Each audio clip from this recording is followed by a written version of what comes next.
महंगाई राहत कैंप राहत नहीं होके और आहत करने का काम कर रहा है। एक आफत है आम आदमी के लिए।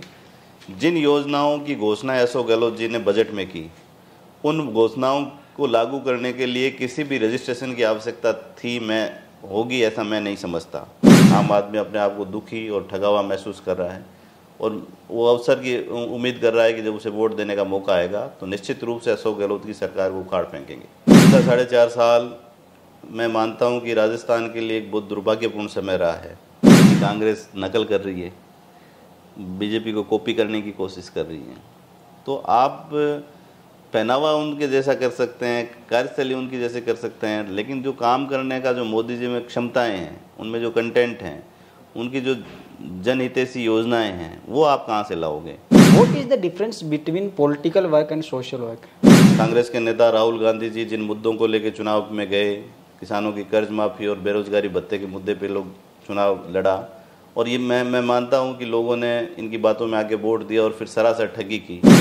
देश के यशस्वी प्रधानमंत्री नरेंद्र मोदी जी के आगमन के बाद में भी राजनीति में एक नए तरह का बदलाव देखने को मिला है। देश को उम्मीदें थी, देश को बड़ी उम्मीदें हैं, और जिस तरह से इकोनॉमी में भारत दुनिया की 5वीं बड़ी अर्थव्यवस्था बना है और हम उम्मीद कर रहे हैं कि 2047 तक भारत दुनिया की दूसरी बड़ी अर्थव्यवस्था बनेगा। पिछले 4.5 साल में जिस तरह से राजस्थान में अपराध बढ़ा है, क्राइम का बोलबाला बढ़ा है, गैंगवार्स की घटनाएं बढ़ी हैं, सांप्रदायिक तनाव बढ़ा है, जिस तरह से राजस्थान में पेपर लीक की घटनाएं हुई हैं, राजस्थान के नौजवानों की सपनों की हत्याएँ हुई हैं, और एक विजनरी राजस्थान, जो एक विकसित राजस्थान भारतीय जनता पार्टी के शासनकाल में जिस तरह का काम हुआ, उसके खिलाफ पूरी तरह से राजस्थान की अर्थव्यवस्था को तोड़ने वाले निर्णय अशोक गहलोत जी के नेतृत्व में हुए हैं। राजेंद्र राठौड़ जी की तो वो स्वाभाविक रूप से इस पद के दावेदार थे। पिछले 7 विधानसभाओं नियमित रूप से विधायक रहे हैं, और जिस तरह से विधायी उनकी कार्यशैली रही है, चाहे वो सत्ता में रहे और विपक्ष में रहे, हमेशा से जिस तरह से पार्टी को लीड करते हैं हाउस में, तो वो बेहतरीन उनकी कार्यशैली है। स्वर्गीय भैरव सिंह जी शेखावत का अंश उनमें नज़र आता है। अब जो राजा के पेट से राजा नहीं पैदा होता, मत की पेटी से राजा पैदा होता है। तो लोकतंत्र में सब लोग समान हैं, सब लोगों को अधिकार है। चुनाव तो भारतीय जनता पार्टी का वोट बैंक है। भारतीय जनता पार्टी के नेतृत्व के प्रति लोगों की श्रद्धा है, और जिस तरह का काम यहाँ भारतीय जनता पार्टी के राज में हुआ, बीकानेर में विकास की नई इबारत लिखी गई। आप मानिए, आज़ादी के बाद में सबसे पहले 2008 में जब वसुंधरा जी कार्यकाल में इस शहर में विकास के नए सोपान लिखे गए। चौंकाने वाला है हमारा परिणाम, क्योंकि नीट 2022 में रेशो वाइज सीकर से सबसे ज्यादा सिलेक्शन देने वाला इंस्टीट्यूट बना आयाम। अभिजीत चौधरी ने ओबीसी में 122वीं और वरुण शर्मा ने जनरल 683वीं रैंक प्राप्त की। For NEET, CUET and foundation course join Aayam career institute at Piprali road, Sikar. Admissions open. Call 7300111555। नमस्कार, मेरा नाम है अभिषेक जाखड़ और आप देख रहे हैं RJTV 24। इस वक्त मैं मौजूद हूं बीकानेर जिले में, और बीकानेर जिले के अंदर भी बीकानेर ईस्ट विधानसभा क्षेत्र से। आप देखते होंगे RJTV 24 लगातार गांव-गांव, ढाणी-ढाणी की समस्याओं को उठाता रहता है और जनप्रतिनिधियों उनसे सवाल करते रहते हैं हम। और इसी के चलते आज हम पहुंचे हैं बीकानेर जिले में, और यहाँ की जनप्रतिनिधि हैं, उनसे सवाल करेंगे और यहाँ के लोगों से भी जानने की कोशिश करेंगे कि जो गहलोत सरकार ने कार्य किए हैं वो क्या सही में मायने रखते हैं, अच्छे कार्य हैं या नहीं।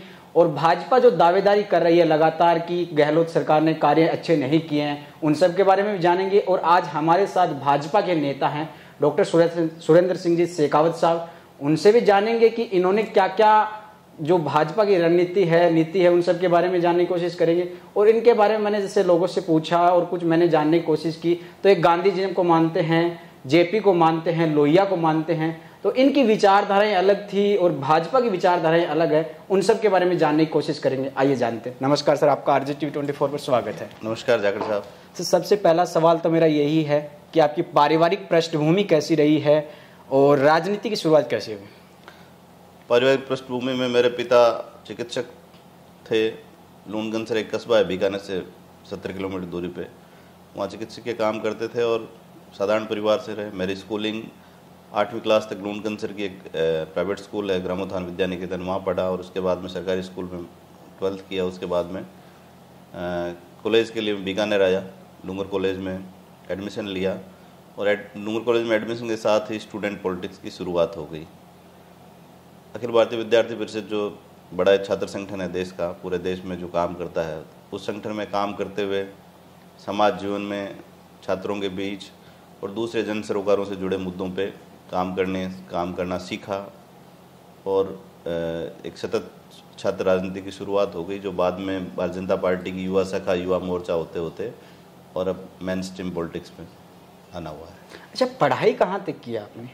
मैंने BLLB की डूंगर कॉलेज से, और उसके बाद में मैं निजी व्यवसाय में लग गया।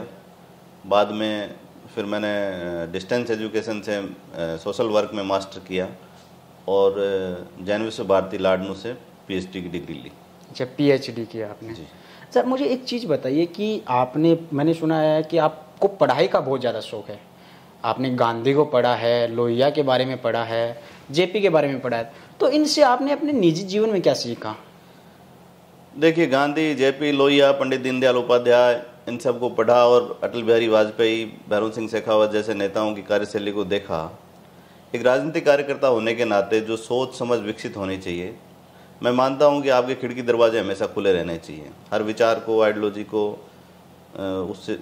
उससे जुड़े चिंतन को, दर्शन को आदमी को पढ़ना ही चाहिए, और पढ़ने के बाद में आदमी का एक थॉट प्रोसेस डेवलप होता है। तो इन सब लोगों को पढ़ने से निश्चित रूप से जीवन को दिशा मिली।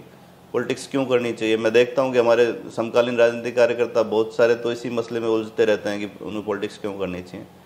तो मैं मानता हूं कि राजनीति जनता के लिए है और जनता के लिए की जानी चाहिए। तो ये जो एक समझ का विकास हुआ, कार्यशैली विकसित हुई, मुद्दों की समझ हुई और उस पर किस तरह से काम किया जाना चाहिए, ये सब इन बड़े लोगों को पढ़ने लिखने से, सीखने से मेरे जीवन में आया है। अच्छा, आपने बताया कि पॉलिटिक्स कैसे करनी चाहिए, बेटर पॉलिटिक्स क्या होती है? एक कोई फिक्स डेफिनेशन तो कुछ नहीं कही जा सकती बेटर पॉलिटिक्स, लेकिन डेमोक्रेसी में जो जनता के लिए राजनीति है, जन सरोकारों से जुड़ी राजनीति, वो मैं मानता हूँ वो एक बेटर पॉलिटिक्स हो सकती है। आपकी उम्र क्या होगी? मैं 40 साल का हूँ। 40 साल के हो। आज की राजनीति और जो आज से बचपन में आपने देखी होगी, वो उस राजनीति में क्या फर्क है? बड़ा बदलाव आया है। आज तो पॉलिटिक्स पूरी तरह से प्रबंधन का काम हो गई है। जिस तरह से कॉर्पोरेट ढांचा चलता है उस तरह से राजनीति, पैसे की राजनीति हो गई। पैसे का प्रभाव भी बढ़ा है, निश्चित रूप से बढ़ा है। मैं ये मानता हूँ कि इस देश का जो पहला राजनीति का चरण था उसमें जो लोग आए वो फ्रीडम मूवमेंट से आए, तो उनके जो मोरल हाइट्स बहुत ऊंची थी।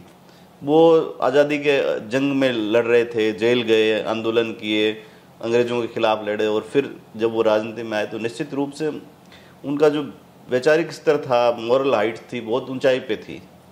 फिर एक दौर आया जब यहाँ JP का मूवमेंट खड़ा हो गया इमरजेंसी के खिलाफ। उस दौर में भी बहुत सारे लोग निकल के आए, समाजवादी आंदोलन देश में बड़ा खड़ा हुआ। और फिर जो वर्तमान परिस्थितियाँ देख रहे हैं, निश्चित रूप से देश के यशस्वी प्रधानमंत्री नरेंद्र मोदी जी के आगमन के बाद में भी राजनीति में एक नए तरह का बदलाव देखने को मिला है। देश को उम्मीदें थी, देश को बड़ी उम्मीदें हैं, और जिस तरह से इकोनॉमी में भारत दुनिया की 5वीं बड़ी अर्थव्यवस्था बना है, और हम उम्मीद कर रहे हैं कि 2047 तक भारत दुनिया की दूसरी बड़ी अर्थव्यवस्था बनेगा। बहुत सारे क्षेत्रों में डेवलपमेंट के काम हुए हैं, नए रास्ते खुले हैं, रोजगार सृजन के नए साधन खुले हैं, और देश प्रगति पथ पर दुनिया के विकसित देशों के साथ कदम ताल कर पा रहा है। तो ये भी एक बड़ा बदलाव है। जी बिल्कुल, उस पर अपन विस्तृत में चर्चा बाद में करेंगे, लेकिन इससे पहले मैं एक चीज़ और जानना चाहता हूँ कि आप लुणकर से विधानसभा क्षेत्र से आते हैं, बीकानेर जिले की एक विधानसभा क्षेत्र है छोटा सा, उसमें आपने एक ग्राम जन जागरण यात्रा निकाली थी। उस जागरण यात्रा का क्या मायने थे? देखिए, मेरी स्कूलिंग लूणगंसर में हुई, उस समय मेरा परिवार वहाँ रहता था, और 98 में मैं कॉलेज में एडमिशन लिया बीकानेर में। उसके बाद से निरंतर मैं बीकानेर शहर में ही रह रहा हूँ। चूँकि विवेकानंद जी की 150वीं जयंती पे पूरे देश भर में अलग अलग कार्यक्रम हो रहे थे जी। तो उस कार्यक्रमों की श्रृंखला में ही हम लोगों ने ग्राम जागरण यात्रा निकालना तय किया, जिसका कोई राजनीतिक उद्देश्य नहीं था। उसका सीधा उद्देश्य ग्राम जागरण था, ग्रामीणों के बीच में जाना, ग्रामीणों के मुद्दों पे उनकी जागरूकता पैदा करना, और उस उद्देश्य से 150 गाँव तक हम लोग उस यात्रा को लेके गए। हाँ, ये जरूर है कि वो लूणगंसर विधानसभा के ही 150 गाँव थे जिनमें हम लेके गए, लेकिन उस यात्रा को उद्देश्य राजनीतिक उद्देश्य नहीं था, उसका सामाजिक उद्देश्य था। दूसरा, एक मैं ये भी मानता हूँ कि राजनीतिक कार्यकर्ता जो भी होता है वो उसको राजनीतिक कार्यकर्ता होने से पहले एक सामाजिक कार्यकर्ता होना चाहिए। और गांधी कहते भी हैं कि राजनीतिक परिवर्तन और सामाजिक परिवर्तन साथ साथ चलने चाहिए। तो एक सफल राजनीतिक कार्यकर्ता वही है, वो समाज में बुराइयों के खिलाफ लड़े, सामाजिक बदलावों की जो भी मसले हैं उन पे काम करें। तो हमने उस ग्राम जागरण यात्रा में जैसे अनटचेबिलिटी जैसे इश्यू हैं उनको छुआ, समाज में सब लोग एक जाजम पे आके बैठे, छुआछूत मिटे, बच्चियों की पढ़ाई की शुरुआत हो, जो भी बाल विवाह जैसी बुराइयां हैं वो ख़त्म हों, लोग देश और दुनिया के मुद्दों के बारे में भी सोचना शुरू करें, उन पे बात करना शुरू करें, और जाति धर्म इलाके से इतर लोग मुद्दों पे वोट दें। इन सब उद्देश्यों को लेकर वो यात्रा हम लोगों ने निकाली। सर एक चीज़ और जाना, आपने बताया कि सामाजिक कार्य और पॉलिटिकल कार्य, what is the difference between political work and social work? देखिए, राजनीतिक काम जो है वो राजनीति से जुड़े होते हैं, उनके उद्देश्य राजनीतिक होते हैं, और सामाजिक काम होते हैं उनके उद्देश्य समाज उत्थान का काम होता है। तो दोनों एक तरह से तो बिल्कुल अलग अलग फील्ड है, लेकिन मैं ये मानता हूँ कि हर राजनीतिक कार्यकर्ता को सामाजिक काम को प्राथमिकता से करना चाहिए। बिल्कुल। जैसे प्रधानमंत्री मोदी ने स्वच्छ भारत अभियान शुरू किया, इस स्वच्छ भारत अभियान के कोई राजनीतिक मायने नहीं थे। आप सड़क को साफ कर रहे हैं, आप इलाके को साफ कर रहे हो, आप रेलगाड़ियों को स्वच्छ बना रहे हो, आप बसों को ठीक कर रहे हो, आप शौचालय बना रहे हो, इन चीज़ों का कोई बोर्ड तो नहीं बनता।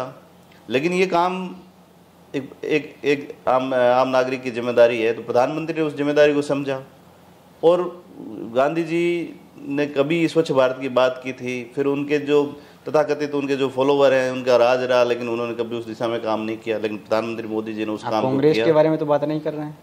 निश्चित रूप से जो अपने आप को गांधी के उत्तराधिकारी कहते हैं, जिन्होंने गांधी के विचारों की हत्या की, गांधी के नाम का जिन्होंने मलाई खाई, उन लोगों के बारे में बात कर रहा हूँ।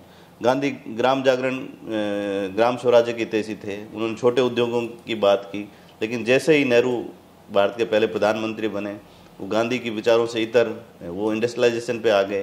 तो इतने बड़े आबादी के लिए रोजगार का संकट जो खड़ा हुआ, उसका एक बड़ा कारण यही था।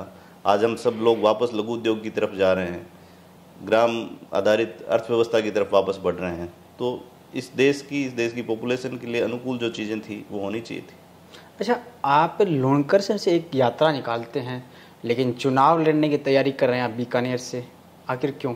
इसके पीछे क्या एक वजह है? देखिए, वो यात्रा गैर राजनीतिक यात्रा थी, उसका कोई गैर राजनीतिक हो, लेकिन वो कहीं ना कहीं जाके राजनीतिक हो जाती है। निश्चित रूप से जो उस समय राष्ट्रीय स्वयंसेवक संघ देश भर में इस तरह के कार्यक्रम कर रहा था, तो एक कार्यक्रम का जिम्मा हमें दिया, हमें गाँव में जाना था। तो हम लोगों ने एक इलाके को चिन्हित किया और 150 गाँव में जाना था, तो 150 गाँव में हम लोग गए। मेरा कार्यक्षेत्र बीकानेर रहा है। 98 से मैं बीकानेर में ही हूँ, कॉलेज की पढ़ाई यहीं करी। उसके बाद में मेरा सारा मूवमेंट, जन आंदोलन, जन सरोकार सब कुछ यहीं रहा, यहीं काम करता रहा। तो निश्चित रूप से आदमी जहाँ काम करेगा, जिस क्षेत्र में काम करेगा, वहीं उसकी उम्मीदें होगी। इसलिए मेरा कार्यक्षेत्र बीकानेर ईस्ट ही है। अच्छा सर, एक चीज़ आपने जैसे गांधी की बात की, लोहिया की बात की, जेपी की बात की, पूंजीवाद की बात करते हो आप, तो ये जो आपने पढ़ा है, तो ये विचारधाराएं सारी अलग हैं, लेकिन आप जिस पार्टी से जुड़े हुए उनकी विचारधाराएं अलग हैं, तो इसका सामंजस्य कैसे बैठता होगा? नहीं, कोई विचारधारा अलग नहीं है। भारतीय जनता पार्टी के जो पंचनिष्ठाएं हैं उसमें गांधीवादी समाजवाद की स्थापना लक्ष्य रखा है। जो आप पंचनिष्ठा की बात करें उसका बारे में बताना चाहेंगे? जैसे भारतीय जनता पार्टी का प्राइमरी मेंबर बनने के लिए उसको पंचनिष्ठाएं माननी जरूरी होती हैं। जब आप प्राइमरी मेंबरशिप का फॉर्म भरते हैं तो उसमें ये होता है कि आप 5 निष्ठाओं को मानेंगे। उनमें तीसरी निष्ठा है गांधीवादी समाजवाद की स्थापना का लक्ष्य। तो ऐसा नहीं है कि एक इस तरह का एक भ्रम फैलाया गया है गांधी के बारे में, और ये कुछ तथाकथित जो एक आइडियोलॉजी विशेष के लोगों ने भारतीय जनता पार्टी को बदनाम करने के उद्देश्य से इस तरह का ये भ्रम फैलाया गया है। भारतीय जनता पार्टी गांधीवादी समाजवाद की स्थापना को अपना लक्ष्य मानती है। और आप देखिए, गांधी जी की 150वीं जयंती पर प्रधानमंत्री नरेंद्र मोदी जी ने उनके सम्मान में लेख लिखा। संघ के जो सरसंघ चालक हैं मोहन भागवत जी, हाँ, श्रद्धेय मोहन भागवत जी, उन्होंने उन पे लेख लिखा। संघ के कार्यालयों में गांधी की प्रतिमा स्थापित है, उनके बारे में बात होती है, विचार होता है, चिंतन होता है। तो एक भ्रांति फैलाने के उद्देश्य से इस तरह की बात प्रचलित की जाती है। अच्छा, आप जिस विधानसभा क्षेत्र से दावेदारी कर रहे हैं, यहाँ पे लगातार भाजपा का बोलबाला रहा है, और अभी जो मौजूदा विधायक हैं जो राजकुमारी जी हैं, वो भी लगातार 3 बार के विधायक हैं। तो इसमें आप कैसे अपने आप को स्थापित कर पाएंगे? देखिए, ये निर्णय तो पार्टियों को करना होता है, पार्टी को करना है कि क्योंकि कद्दावर नेता हैं, क्योंकि मतलब जो लगातार जीतते आ रहे हैं, राजघराने से बिलोंग करते हैं। देखिए, मैं ये मानता हूँ कि डेमोक्रेसी में राजघराना कुछ होता नहीं। 47 में सारी स्टेट सरेंडर हो गई थी, तो उसके बाद में सब लोग एक ही जैसे हैं। पूर्व राजघराना आप उसको कह सकते हैं कि 1947 से पहले राजघराना था। डेमोक्रेसी में सब लोग बराबर हैं। उतनी अब जो राजा के पेट से राजा नहीं पैदा होता, मत की पेटी से राजा पैदा होता है। तो लोकतंत्र में सब लोग समान हैं, सब लोगों को अधिकार हैं। मैं ये मानता हूँ कि पिछले 20-25 साल से इस भारतीय जनता पार्टी के विभिन्न संगठनों में काम करते हुए, छात्र राजनीति काम करते हुए, जन सरोकारों से जुड़े मसलों पे काम करते हुए, जन आंदोलनों में काम करते हुए, वंचित, पीड़ित, शोषित, उपेक्षित लोगों के लिए काम करते हुए, और मेरा एक कार्यक्षेत्र रहा है। और हर एक राजनीतिक कार्यकर्ता की अपनी एक महत्वाकांक्षा होती है। उसी महत्वाकांक्षा में मैं मानता हूँ कि पार्टी मुझे यहाँ से मौका दे। और रही बात विधायक हैं, तो भारतीय जनता पार्टी नए प्रयोग करती रहती है, नए लोगों को अवसर देती है। जनरेशन जैसे गुजरात में किया था। हाँ, खूब सारे गुजरात में भी हुआ है, पार्लियामेंट चुनाव के दौरान भी हुए, बदलाव होते ही रहते हैं।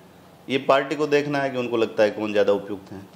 पिछले 4.5 साल की बात करें तो आप जिस विधानसभा क्षेत्र से बात कर रहे हैं, यहाँ पे विकास के कार्य कैसे देखते हैं? क्या वो कौन से कार्य हैं जो इन्होंने 4.5 साल में करवाए हैं, और वो कौन से कार्य हैं जो वादे किए थे लेकिन नहीं हुए? देखिए, पिछला 4.5 साल मैं मानता हूं कि राजस्थान के लिए एक बहुत दुर्भाग्यपूर्ण समय रहा है। कांग्रेस के नेता राहुल गांधी जी जिन मुद्दों को लेकर चुनाव में गए, किसानों की कर्ज माफ़ी और बेरोजगारी भत्ते के मुद्दे पे लोग चुनाव लड़ा, और ये मैं मानता हूं कि लोगों ने इनकी बातों में आके वोट दिया और फिर सरासर ठगी की। इनका कोई दोनों मसलों में कोई मुद्दे इन्होंने हल नहीं किए। और तो और पिछले 4.5 साल में जिस तरह से राजस्थान में अपराध बढ़ा है, क्राइम का बोलबाला बढ़ा है, गैंगवार्स की घटनाएं बढ़ी हैं, सांप्रदायिक तनाव बढ़ा है, जिस तरह से राजस्थान में पेपर लीक की घटनाएं हुई हैं, राजस्थान के नौजवानों की सपनों की हत्याएं हुई हैं, और एक विजनरी राजस्थान, जो एक विकसित राजस्थान भारतीय जनता पार्टी के शासनकाल में जिस तरह का काम हुआ, उसके खिलाफ पूरी तरह से राजस्थान की अर्थव्यवस्था को तोड़ने वाले निर्णय अशोक गहलोत जी के नेतृत्व में हुए हैं।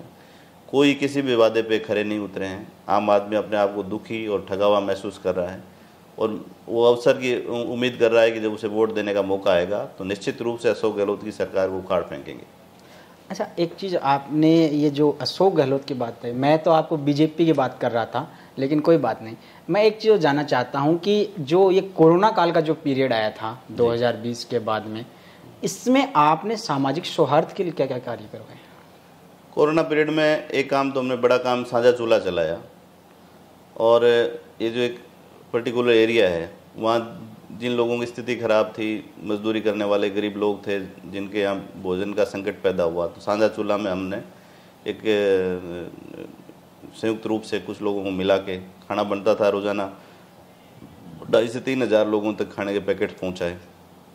उसके अलावा कुछ हमारे मित्र ऐसे जो विदेशों में रहते हैं, उन्होंने कुछ फंडिंग की। तो ऐसे बहुत सारे लोग थे जो स्वाभिमानी लोग थे, जो खड़े होकर लाइन में लग के भोजन पैकेट नहीं लेते थे। ऐसे परिवारों को हमने आइडेंटिफाई किया, उन तक गेहूँ, चावल, दाल, सब्जी जो पहुंचा सकते थे उन परिवारों तक वो सब चीज़ें पहुंचाई। एक बड़ी आवश्यकता ब्लड की रही, हमने कोशिश की खूब लोगों तक ब्लड दिलाया जाए, ब्लड प्लाज्मा दिलाया जाए। सेकेंड वेव जब आई तो हमने देखा कि प्राइवेट हॉस्पिटल मनमानी कीमतें वसूल कर रहे थे और लोग बहुत परेशान थे। हॉस्पिटल से फ़ोन आते थे, सारे राजनीतिक नेता अपने घरों में बंद बैठे थे, कोई बाहर नहीं निकल रहा था। उस समय मेरे मन में विचार आया कि एक सोशल ऑडिट की जाए। अच्छा, अभी हाल ही में भाजपा ने नेतृत्व परिवर्तन किया राजस्थान में, सतीश पूनिया जी को हटा के सीपी जोशी जी को प्रदेशाध्यक्ष बनाया है, क्या कहना चाहेंगे? सतीश पूनिया जी का सम्मान भी भारतीय जनता पार्टी ने बरकरार रखा है, उन्हें उपनेता प्रतिपक्ष बनाया है और एक जनरेशन चेंज की प्रक्रिया के तहत एक 47 साल के नौजवान को प्रदेशाध्यक्ष का जिम्मा सौंपा है। मेरा सौभाग्य है कि मैं सीपी जोशी जी के साथ युवा मोर्चा में काम कर चुका हूँ, हम एक साथ प्रदेश की टीम में रहे हैं। फिर जब वो अध्यक्ष रहे तो उनके साथ काम करने का भी हमें मौका मिला। निश्चित रूप से वो मेहनती हैं, जुझारू हैं और एक चित्तौड़ के सांसद के रूप में भी उन्होंने अपनी छाप छोड़ी है। और भारतीय जनता पार्टी हमेशा सेकंड लाइन, थर्ड लाइन की लीडरशिप को अवसर देती रहती है। ये अपने आप में एक बड़ा बदलाव है 43 साल के नौजवान को अध्यक्ष बनाना। निश्चित रूप से इस बात का संकेत है कि Bharatiya Janata party second line और थर्ड लाइन की लीडरशिप को आगे लाने का काम कर रही है।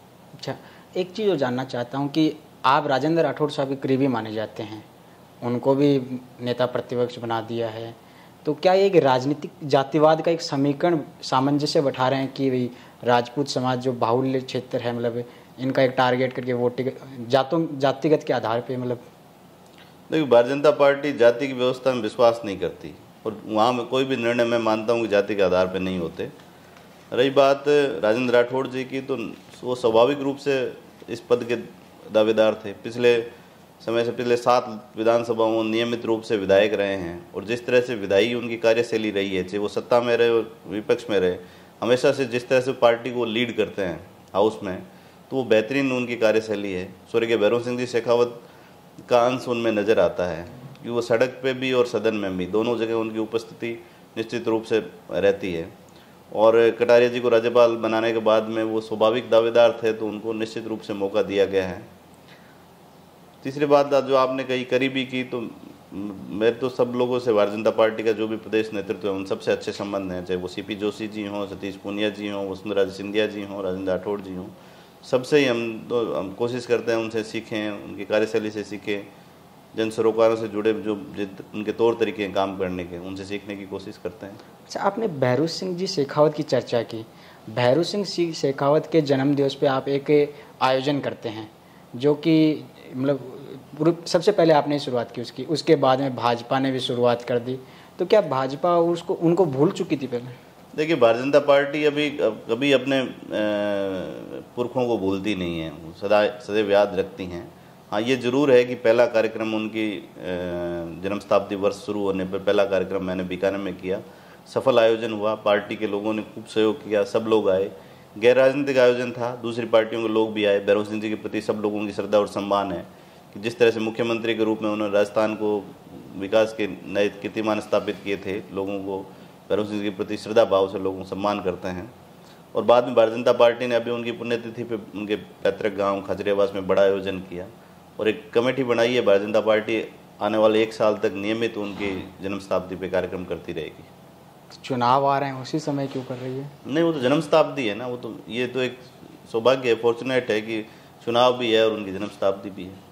अच्छा, एक चीज़ और पूछना चाहूँगा सर मैं, कि जो आप जिस पार्टी से बिलोंग करते हैं उनकी विचारधाराएं अलग है, वो जातिवाद की बात करती है, धर्म की बात करती है, लेकिन आप जहाँ से आते हैं वहाँ पे मुस्लिम समुदाय है, वो आपका काफ़ी करीबी माना जाता है, तो आलाकमान नाराज़ नहीं होता? क्योंकि जो आपकी पार्टी है वो मुस्लिम समुदाय को टारगेट करके वोटों की जो समीकरण है वो निकालती है। अभिषेक जी, मैं आपकी बात से पूरी तरह से असहमत हूँ। भारतीय जनता पार्टी ने तो धर्म की राजनीति करती है, न जाति की राजनीति करती है। इस तरह की बात करना ही बेहुदा बात है, मैं ये मानूंगा। हमारे प्रधानमंत्री नरेंद्र मोदी जी सबका साथ सबका विकास की बात करते हैं। ये नारा जरूर है लेकिन नहीं, हमारे यहाँ कोई फैसले जाति और धर्म के आधार पर नहीं होते। प्रधानमंत्री जी ने उज्ज्वला योजना लेके आई तो उसमें सब लोगों को भी फायदा हुआ। वो दूसरी जो भी उनकी योजनाएं हैं उनका फ़ायदा कोई पर्टिकुलर किसी समुदाय के लिए नहीं होती, योजनाएं सबके लिए होती हैं। और वो चाहे अल्पसंख्यक वर्ग हो, चाहे पिछड़ा वर्ग हो, चाहे अनुसूचित जाति हो, चाहे जनजाति हो, चाहे सामान्य वर्ग हो, सब लोगों के लिए भारतीय जनता पार्टी काम करती है। मैं भी अपने क्षेत्र में काम करते हुए कोशिश करता हूँ कि समाज का जो उपेक्षित, पीड़ित, शोषित तबका है, उस तबके की समस्याओं का कोई समाधान अगर मेरे माध्यम से हो पाए तो मैं अपने आप को सौभाग्यशाली समझता हूँ। और मैं समझूंगा कि राजनीतिक कार्यकर्ता के रूप में मैं जो कुछ कर रहा हूँ अगर उस तबके के लिए कर पाऊँ तो निश्चित रूप से मैं अपने आप को सफल मानूंगा। तो इसलिए समाज के सभी तबकों में, चाहे वो अल्पसंख्यक वर्ग हो, चाहे पिछड़े हों, चाहे दलित हों, चाहे सामान्य वर्ग हो, सबके लिए काम करते हैं। मैं तो EWS जैसा इशू था, उस इशू पे हम लोगों ने काम किया, पूरे राजस्थान में जन जागरूकता अभियान चलाया। और मुझे बड़ी खुशी है कि जिस चीज़ की शुरुआत हम लोगों ने बीकानेर से की, राजस्थान से की, माननीय प्रधानमंत्री नरेंद्र मोदी जी ने उस बात को समझा और पूरे देश में कॉन्स्टिट्यूशनल अमेंडमेंट के माध्यम से EWS का रिजर्वेशन दिया।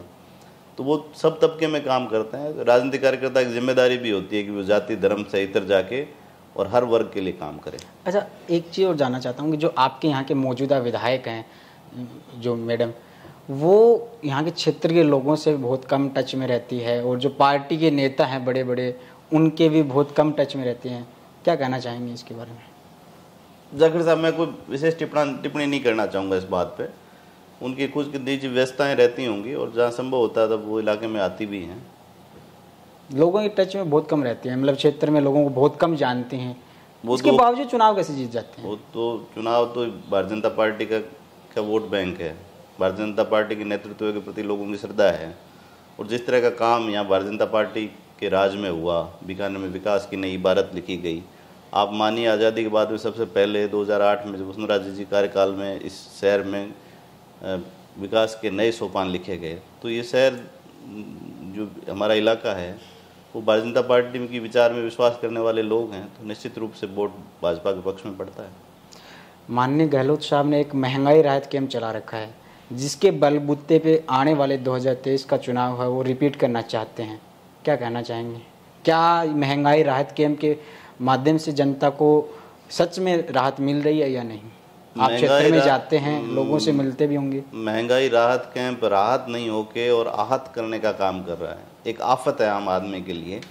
जिन योजनाओं की घोषणा अशोक गहलोत जी ने बजट में की, उन घोषणाओं को लागू करने के लिए किसी भी रजिस्ट्रेशन की आवश्यकता थी होगी ऐसा मैं नहीं समझता। 50 यूनिट बिजली जब उन्होंने फ्री दी तो उन्होंने कोई रजिस्ट्रेशन कैंप नहीं लगाया, सबको दिया, तो 100 यूनिट क्यों नहीं दे सकते थे? चिरंजीवी योजना में हर आदमी ई-मित्र पे जाके अपना रजिस्ट्रेशन करा सकता है। इसी तरह की सारी उनकी योजनाएं हैं, उन सब योजनाओं का रजिस्ट्रेशन सामान्य प्रक्रिया के तहत होता रहा है और सरकार जिसको चाहे उसको वो बेनिफिट दे सकती है। ये जो किसी एजेंसी के किसी सलाहकार ने उनको सलाह दी होगी, मैं ये मानता हूँ ये उनके गले में पड़ने वाली आफत है। आम आदमी इस गर्मी में जिस तरह से परेशान हुआ है, दुखी हुआ है, तकलीफ हुआ में आया है, कैंप में पीने के पानी की तक की व्यवस्था नहीं होती और लंबी लंबी लाइनों में लग के लोगों को, आम आदमी को, गरीब आदमी को रजिस्ट्रेशन कराना पड़ता है।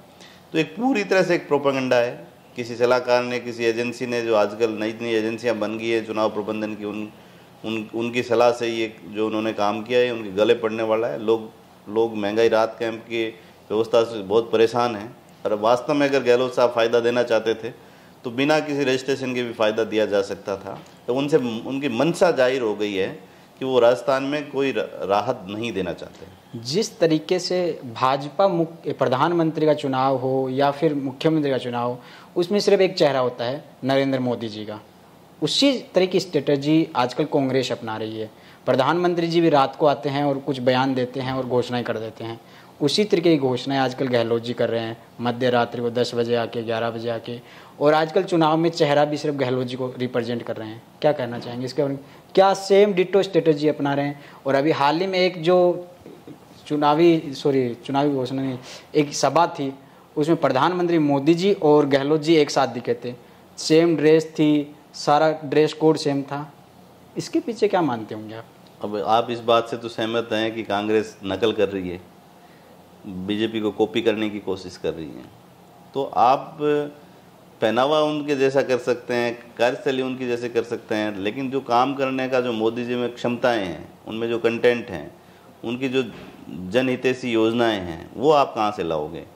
दरअसल अशोक गहलोत जी के पिछले 4.5 साल के शासनकाल में उनका कमिटमेंट नज़र नहीं आया। जिस तरह से प्रदेश में क्राइम बढ़ा, तो आप देखिए, कंपेयर कीजिए उत्तर प्रदेश से, उस स्टेट में खतरनाक लॉ एंड ऑर्डर की स्थिति थी, लेकिन वहाँ के मुख्यमंत्री ने एक प्रतिबद्धता के साथ ये तय किया कि मैं अपराधियों को नेस्तनाबूद करूंगा, और अब वहाँ आज लॉ एंड ऑर्डर की स्थिति बहुत अच्छी है। लेकिन अभी अभियान चला रखा है ना गहलोत सरकार ने, जगह जगह अपराधियों को पकड़ रही है, कभी दिन में 500 को पकड़ती है, कभी 600 को पकड़ती है। अब 500-600 पकड़ने के बाद जिस तरह से करप्शन पुलिस में बढ़ा है, जिस तरह का अपराधियों और जिस तरह पुलिस का भ्रष्टाचार बढ़ा है, आप उस पर भी गौर कीजिए। लेकिन इन सब के बावजूद आपराधिक घटनाएं थोड़ी रुक रही हैं, गैंगवार थोड़ी रुक रही है।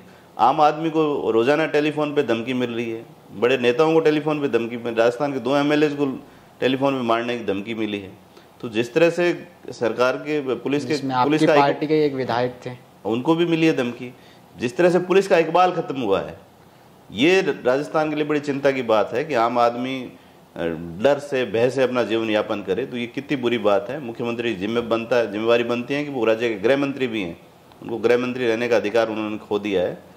और लॉ एंड ऑर्डर ही नहीं, जिस तरह से पेपर लीक हुए, राजस्थान के नौजवानों की सपनों की हत्याएं हुई हैं, आप कोई ऐसा पेपर नहीं हुआ जो बिना लीक हुए संपन्न हो गया हो। हर एक भर्ती परीक्षा का पेपर लीक हो गया, फर्जीवाड़ा हो गया, उनके दल के लोगों का इन्वॉल्वमेंट हुआ, आरपीएससी जैसी पवित्रता संस्था जिसकी पवित्रता थी वो उनके नेताओं ने भंग कर दी, फ्रॉड हुआ। आरपीएससी का मेंबर अभी जिस तरह से पकड़ा गया है उनका इन्वॉल्वमेंट साबित हुआ है, उससे पहले भी एक मेंबर के नाम से पैसे वसूल किए गए, कर्मचारियों ने इस तरह का काम किया। तो जो एक राजस्थान की आरपीएससी की साख थी, देश में प्रतिष्ठा थी, वो प्रतिष्ठा उन्होंने ख़त्म करवा दी, उनके दल के नेताओं ने ख़त्म करा दी। कुल मिला के अपने चहेतों को धन बल के आधार पे, फर्जीवाड़ा के आधार पे नौकरियां दी, और पूरे राजस्थान में नकल माफिया पे कोई भी प्रभावी कार्रवाई नहीं हुई है। इसको लेकर आपने भी एक काफ़ी बड़ा मूवमेंट किया था, बीकानेर में भी और जयपुर में भी आपने प्रेस कॉन्फ्रेंस की थी जी। क्या कारण था, मतलब उनके एक आरएस 2018 का और रीट पेपर लीक के मसले पे हम लोगों ने पूरे प्रदेश भर में आंदोलन किए, और अब भी हम लोग इस चुनाव में भी पूरे प्रदेश स्तर पर जो सरकार के पेपर लीक के इशू हैं उनको लेके जाएंगे। और ये हर राजनीतिक कार्यकर्ता की जिम्मेदारी बनती है कि अगर प्रदेश के नौजवानों के साथ। आपकी विधानसभा क्षेत्र है जो बीकानेर ईस्ट, इसमें कांग्रेस का जो वोट बैंक का जो मार्जिन था वो पहले चुनाव में 30-32 हज़ार का था, फिर कम होता आज इस तरीके की स्थिति में आ गया है कि मतलब महज कुछ हज़ारों वोटों का ही मार्जिन बचा है। क्या कारण है, यहाँ पे कांग्रेस मजबूत हो रही है? देखिए, हर चुनाव के अलग समीकरण होते हैं, हर चुनाव में अलग मसले होते हैं, अलग मुद्दे होते हैं, अलग उम्मीदवारों की सक्रियता, निष्क्रियता, उनकी कार्यशैली, ये सब चीज़ें होती हैं। फिर भी मैं ये मानता हूँ कि भारतीय जनता पार्टी इस पूर्व विधानसभा में नहीं, बीकानेर की 7 विधानसभाओं में बड़े बहुमत के साथ चुनाव जीतेगी और राजस्थान में भारतीय जनता पार्टी के नेतृत्व में सरकार बनेगी। राजस्थान में जैसे जैसे चुनाव नज़दीक आ रहे हैं वैसे वैसे प्रधानमंत्री मोदी जी की रैलियां दिन प्रतिदिन होती जा रही है, लेकिन अभी भी भाजपा की तरफ से मुख्यमंत्री के चेहरे के तौर पे किसी को भी रिप्रेजेंट नहीं किया जा रहा है। आखिर कौन होगा भाजपा की तरफ से मुख्यमंत्री का चेहरा?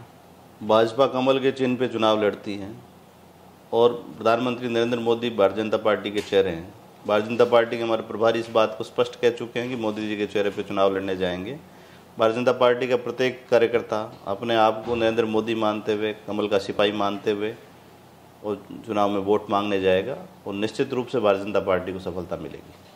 अच्छा, एक चीज़ आपकी बीकानेर विधानसभा क्षेत्र से जुड़ी हुई पूछना चाहूँगा, जैसे जैसे चुनाव नज़दीक आ रहे हैं तो एक क्षेत्रीय पार्टी जो 2018 के चुनाव में ही बनी थी, हनुमान जी बेनीवाल की, वो भी बीकानेर में सभाएं कर रहे हैं, कभी किसान महापंचायत कर रहे हैं, कभी बड़ी प्रदर्शन कर रहे हैं।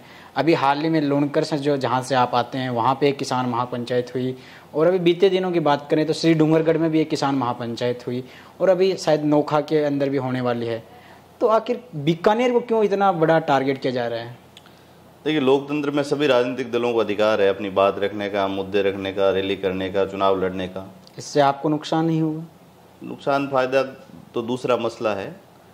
मुझे लगता नहीं अभी राजस्थान में किसी क्षेत्रीय दल पे लोगों का भरोसा कायम हुआ है। निश्चित रूप से हनुमान बेनीवाल जी लंबे समय से अपने इलाके में काम कर रहे हैं, लोगों से जुड़ाव है, लोगों के मुद्दों पे लड़ते हैं, बोलते हैं, वो उनकी अपनी एक कार्यशैली, अपना एक तौर तरीका है।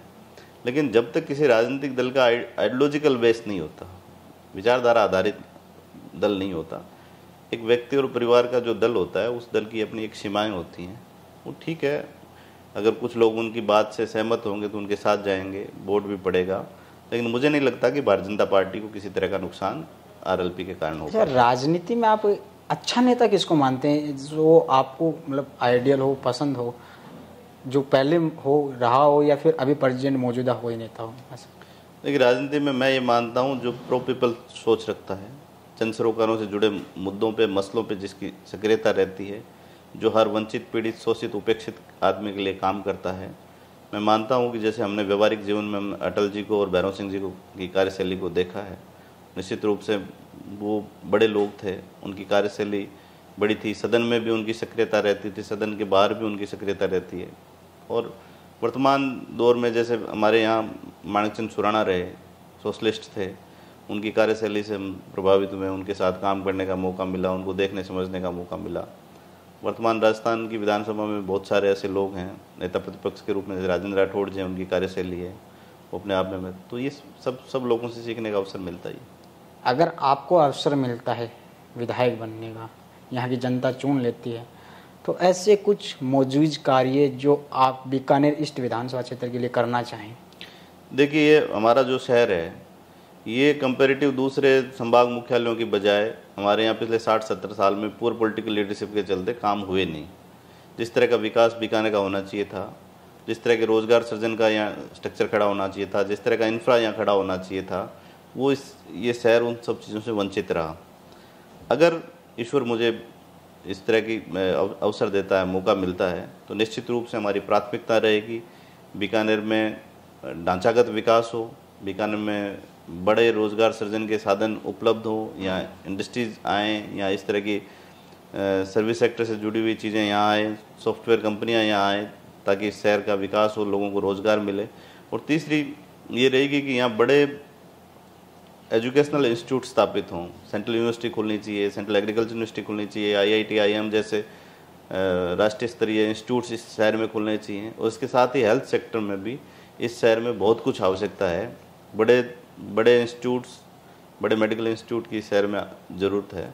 तो इन तमाम मुद्दों पे अगर मुझे अवसर मिला तो हम काम करेंगे। आप एजुकेटेड हैं सर, युवा हैं, नौजवान हैं, नौजवान साथियों को आप क्या कहना चाहेंगे जो कि आजकल नशे की प्रवृत्ति की तरफ बहुत ज़्यादा जा रहे हैं, या सट्टा हो, जुआ हो, उनकी तरफ बहुत ज़्यादा जा रहे हैं, मेहनत करने के बजाय शॉर्टकट अपना रहे हैं? अभिषेक जी, ये बड़ा संकट है समाज के सामने, बड़ा चैलेंज भी है। मैं आपकी बात से सहमत हूँ कि बड़ी युवा आबादी शॉर्टकट्स अपना रही है, नशे और अपराध के प्रति लोगों का आकर्षण है, हीरोइज्म है, अपराधियों के प्रति हीरोइज्म है, आइडियल उनको मानने लग गए, उनको आइडियल माना जा रहा है। ये बड़ी खतरनाक स्थिति है। पूरे समाज को इस पे सोचने की आवश्यकता है, और राजनीति से इतर हर आदमी को, हर जागरूक नागरिक को इस बात पे सोचना चाहिए। मैं नौजवानों से अपील करना चाहूँगा कि आपका जीवन बहुत महत्वपूर्ण है, नशे और अपराध में अपने जीवन को खराब मत करें। ईश्वर ने आपको मानव जीवन के रूप में जो अवसर दिया है, उस अवसर का उपयोग करें, अपने घर परिवार के लोगों की मदद करें, माता पिता की सेवा करें, समाज में आप कुछ काम कर सकते हैं उसमें काम करें। मेहनत मजदूरी से जो कुछ भी पाएंगे निश्चित रूप से सफलता उसी से मिलेगी, सुकून भी उसी से मिलेगा, और आपके परिवार और समाज के सामने का आप आइडियल स्थापित कर पाएंगे। अन्यथा आप नशे में और अपराध में अपने बच्चों को क्या सिखा पाएंगे? आपको आखिर परिवार के लोगों के सामने, समाज के लोगों के सामने शर्मिंदा ही होना पड़ेगा। जी शुक्रिया। तो ये थे हमारे साथ शेखावत साहब, जिन्होंने बहुत ही एक अच्छे तरीके से एक सॉफ्टली, जितना मतलब सोचना चाहिए कि नौजवान साथियों को, इतने बेबाक तरीके से एक जवाब दिया। और अगर आपका भी कोई जहन में कोई सवाल हो तो आप हमें कमेंट सेक्शन के माध्यम से ज़रूर बताइएगा। अगली बार जब भी बीकानेर आना होगा तो हम ये सवाल ज़रूर करेंगे। और हम आपसे एक चीज़ जानना चाहते हैं कि जो मुख्यमंत्री गहलोत जी ने जो महंगाई राहत कैंप लगा रहे हैं, उनके बलबूते पे जो सरकार रिपीट करना चाहते हैं, क्या ये महंगाई राहत कैंप अच्छा है या फिर एक ढकोसला है? इसके बारे में भी आप हमें राय जरूर बताइएगा। एक सवाल हम भाजपा के लिए भी जानना चाहते हैं कि भाजपा मुख्यमंत्री का चेहरा किसे आप देखना चाहते हैं? बहरहाल मुझे दीजिए इजाज़त, फिर मिलेंगे किसी न किसी एक नए चेहरे के साथ। तब तक के लिए नमस्कार।